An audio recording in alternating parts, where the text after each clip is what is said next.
ইসলামের দৃষ্টিতে কিছু নাম আছে যেগুলো রাখা নিষেধ। সেগুলো কোন কোন নাম? নাম্বার 1, যে সমস্ত নাম এর অর্থের ভিতরে মন্দ দিক আছে। যেমন কোন সন্তান নাম রাখবেন আপনি শয়তান, নাউজুবিল্লাহ। কোনার নাম রাখবেন কল্ব, কুকুর, অথবা কোনার নাম রাখলেন খিনজির। খিনজির নামও রাখছে কে জানি, আমি একবার শুনছি যে কোরআনে আল্লাহ খিনজির শব্দ উল্লেখ করছেন। খিনজির মানে শুকর। তো ছেলের নাম বা মেয়ের নাম রেখে দিয়েছে খিনজির। বলে যে আপনি এই নাম কোথেকে রাখলেন, কেন রাখলেন? বলে যে কোরআনে পাইছি। তো কোরআনে পাইলে কি আপনি রাখবেন নাকি? কোরআনে তো ফেরাউনও আছে, সেজন্য আপনি ফেরাউন নাম রাখবেন না। তো অতএব খারাপ অর্থ বহন করে এরকম কোন নাম রাখা উচিত না।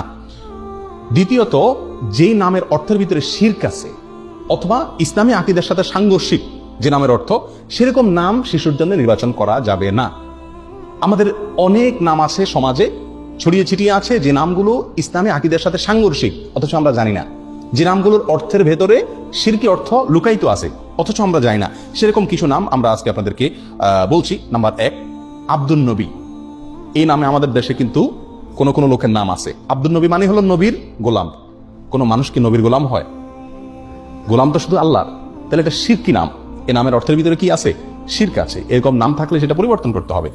অনেকে নাম রাখেন আব্দুল আলী। আব্দুল আলী, আল্লাহ আলী, এটা আল্লাহ সুবহানাহু ওয়া তাআলার গুণবাচক 99টি নামের একটি। সেই হিসাবে আপনি রাখতে পারেন। আলী মানে হলো উঁচু, মহান, আল্লাহর গোলাম। আলী আল্লাহ তাআলার গুণবাচক নাম, সেই হিসাবে আব্দুল আলী ঠিক আছে। কিন্তু সাধারণত আমাদের সমাজে আলী রাদিয়াল্লাহু তাআলা আনহুর নামে এই ধরনের নাম রাখা হয়ে থাকে। যদি এখানে আলী বলতে খলিফা আলী রাদিয়াল্লাহু তাআলা আনহুকে উদ্দেশ্য করা হয়, তাহলে আব্দুল আলী মানে হলো ইসলামের চতুর্থ খলিফা আলী রাদিয়াল্লাহু তাআলা আনহুর গোলাম। তাহলে সেটাও কি হবে? শিরকি অর্থ বহন করবে। আর এখানে যে আলী রাদিয়াল্লাহু তাআলা আনহুকে উদ্দেশ্য নেওয়া হচ্ছে, মিন করা হচ্ছে, তার অনেকগুলো প্রমাণও আছে, ইঙ্গিত পাওয়া যায়। এই জন্য এই ধরনের নাম রাখার ক্ষেত্রে সাবধান থাকা উচিত। আলী রাদিয়াল্লাহু তাআলা আনহুকে ঘিরে আর অনেকগুলো নাম আছে আমাদের সমাজে, যেগুলো সংস্কার হওয়া উচিত, যে নামগুলো রাখতে আমাদের সচেতন এবং সাবধান হওয়া উচিত। তার ভিতরে একটা হলো কারামত আলী। কারামত আলী মানে হলো আলীর কারামত। সাধারণত শিয়ারা এই সমস্ত নাম রাখে। তো এগুলো আমাদের সমাজে চলে আসছে, কারণ এক সময় আমাদের দেশে যখন আলেমুল আমা ছিলেন না এত, এবং ওই কাবুলিওয়ালারা আফগান থেকে, ইরান থেকে মানুষ ব্যবসার জন্য আসছে বা নানা কারণে আসছে এই দেশে, শিয়ারা আসছে, তাদের খুব প্রভাব ছিল। এবং যারা তখন রাষ্ট্র পরিচালনা করতেন, ক্ষমতায় ছিলেন, তাদের ভেতরে শিয়াদের বিরাট প্রভাব ছিল। এই জন্য আমাদের সাধারণ মানুষেরা নামের জন্য এদের কাছে যেত, আর এরা এই সমস্ত নাম দিত, যে সমস্ত নামের সাথে শিয়াদের আকীদা মিশে আছে, এবং সেগুলো আমরা এখনো রেখে চলছি। ওইটার অর্থ হয়তো খেয়াল করি না। কারামত আলী মানে হলো আলী রাদিয়াল্লাহু তাআলার কারামত। যেহেতু ওরা আলী রাদিয়াল্লাহু তাআলা আনহুকে খুব বেশি ভক্তি করে, অতি ভক্তি করে, এই জন্য সব নামের মধ্যে আপনারা আলী, হাসান, হোসেন এই 3 নাম পাবেন। আমাদের দেশে যত নাম আছে, বেশিরভাগ বা বিরাট একটা অংশ আছে নামের, যে নামের শেষে কি পাবেন? আলী অথবা হাসান অথবা হোসেন। শরবত আলী, কারামত আলী, কামরুল হোসেন, দেলোয়ার হোসেন। এখানে যদি খোঁজেন এই মজলিসে, আমার মনে হয় অর্ধেকের বেশি নাম পাবেন যাদের নামের শেষে হয় হাসান আছে, আর না হোসেন আছে, আর না হয় আলী আছে। এটা ওখান থেকে আসছে। আমরা হয়তো সেই দৃষ্টিকোণ থেকে রাখি না, কিন্তু এগুলা থেকে আমাদের বের হয়ে আসা উচিত। রাসূল আকরাম সাল্লাল্লাহু আলাইহি ওয়াসাল্লামের প্রতি মহব্বত থেকে তার প্রিয় দৌহিত্র হাসান হোসেনের নামে নাম রাখেন, খুব ভালো কথা। আলী রাদিয়াল্লাহু তাআলা আনহুর প্রতি মহব্বতের কারণে আহলে বাইতের সদস্য সেই হিসেবে তার নামে নামকরণ করেন, কোনো সমস্যা নাই। কিন্তু আপনার নামের সঙ্গে এই 3 জন সাহাবীর নাম শুধু লাগাচ্ছেন, কই নামের শেষে আবু বকর লাগান না, ওমর লাগান না, তাহলে শুধু এই 3 জনের নাম কেন লাগাচ্ছেন? বোঝা গেল এগুলোর পেছনে শিয়াদের বদ আকীদা এবং দুর্বসন্ধিমূলক চিন্তা এবং দৃষ্টিভঙ্গি রয়ে গেছে, আর সেটাই আমাদের সমাজে এখনো বলবৎ আছে। এগুলো রাখতে আমাদের একটু সচেতন হওয়া উচিত। অনেকে নাম রাখেন রহমত আলী। রহমত আলী, রহমত আলী মানে আলীর রহমত। রহমত হবে আল্লাহর। ও যে বললাম, এখানে আলী যদি আল্লাহর গুণবাচক নাম উদ্দেশ্য হয় তাহলে ঠিক আছে, কিন্তু সেটা হওয়ার সম্ভাবনা কম। অনেকে নাম রাখেন ফজলে আলী। ফজলে আলী মানেও কি? আলীর দয়া। তো এটাও মানে যদি আলী তার মিন হয় এখানে উদ্দেশ্য হয়, তাহলে এটাও ঠিক হয় না। অনেকে নাম রাখেন গাউসুল আজম। অনেকে আব্দুল কাদের জিলানী রাহমাতুল্লাহ আলাইহিকে বলে কি? গাউসুল আজম। গাউসুল আজম মানে হলো সবচেয়ে বড় সাহায্যকারী, রক্ষাকারী। যিনি সবচেয়ে বড় রক্ষাকারী তো আল্লাহ সুবহানাহু ওয়া তাআলা। এটা কোনো মানুষকে বলা যায় না, অতএব এটাও শিরকি নাম। এর নামের অর্থের ভিতরে শিরক আছে। অনেকে নাম রাখেন নবী। আমার পরিচিত গ্রামের ভিতরে একজন আছে, তার নাম হলো নবী। অনেকের নাম রাখেন নূর নবী। নূর নবী মানে নবীর নূর। এই সমস্ত নামগুলো একেবারেই অনর্থক এবং অশুদ্ধ নাম।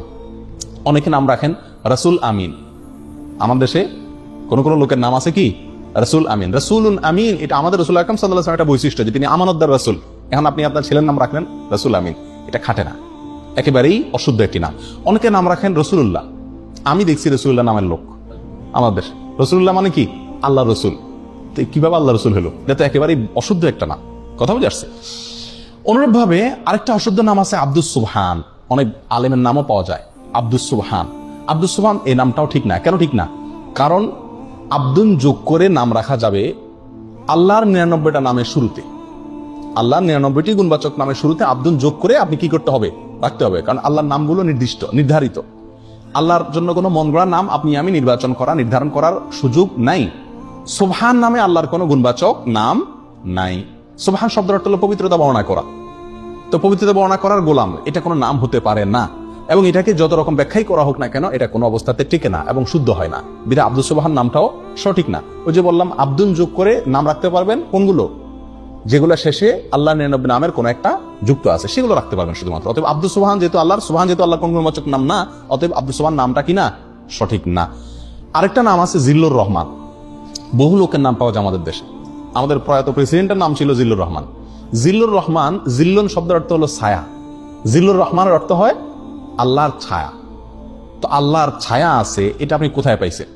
কোরআন হাদিসে কোথাও আল্লাহর ছায়া আছে এরকম কোনো কথা আমরা পাইনি। অতএব এই নামটাও সঠিক না। যদি কেউ এই উদ্দেশ্যে রাখে যেখানে আল্লাহর ছায়া বলতে আল্লাহ দয়া অনুগ্রহ বোঝানো হচ্ছে, তাহলে সেটাও রাখা যাবে কিনা সেটা ব্যাখ্যা সাপেক্ষ বিষয়, আমার মনে হয় না। বিধায় এই জিল্লুর রহমান এই নামটাও অ্যাভয়েড করা উচিত। অনেকে নাম রাখে আবুল বাশার, হাস্যকর একটা নাম। আবুল বাশার নামের অর্থ জানেন? আবুল বাশার মানে হলো, বাশার মানে মানুষ, মানুষ জাতিকে বলা হয়, গোটা মানুষ জাতি, মানব জাতিকে বলা হয় বাশার। আর আবুল বাশার মানে হলো গোটা মানব জাতির পিতা। এটা তো আদম আলাইহিসসালাম। আবুল বাশার কে? আদম আলাইহিসসালাম। এখন আপনি আপনার ছেলের নাম রাখছেন আবুল বাশার। এখনো একটা ছেলেই জন্ম দিতে পারে না, সে কিভাবে গোটা মানব জাতির পিতা হয়? অতএব এটাও ভুল নাম। অনুরূপ ভাবে নামের ক্ষেত্রে আরেকটা ভুল আছে, সেটা হলো অনেক সাহাবীদের নাম এবং টাইটেল উপাধি যেটা, এই দুইটাকে একসাথ করে আমরা নাম রাখি। এটা চরম ভুল। যেমন ওমর ফারুক, বহু লোকের নাম আছে না? ওমর একজন সাহাবীর নাম, ইসলামের দ্বিতীয় খলিফার নাম। আপনি ওনার প্রতি মহব্বত রেখে, ওনার প্রতি মহব্বতের কারণে আপনার ছেলের নাম ওমর রাখলেন, একটা শিশুর নাম ওমর রাখলেন, ঠিক আছে রাখেন, কিন্তু তার নাম ওমর ফারুক রাখা ঠিক না।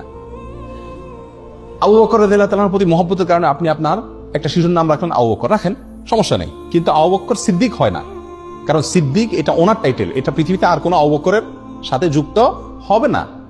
আপনি ওসমান রাখলেন, সাথে গনি রাখেন। আমাদের দেশে বেশিরভাগ লোক দেখেন না, ওসমান রাখলে অবশ্যই সাথে কি আছে? গনি আছে। না ভাই, ওসমান রাখলে আর গনি রাখবেন না।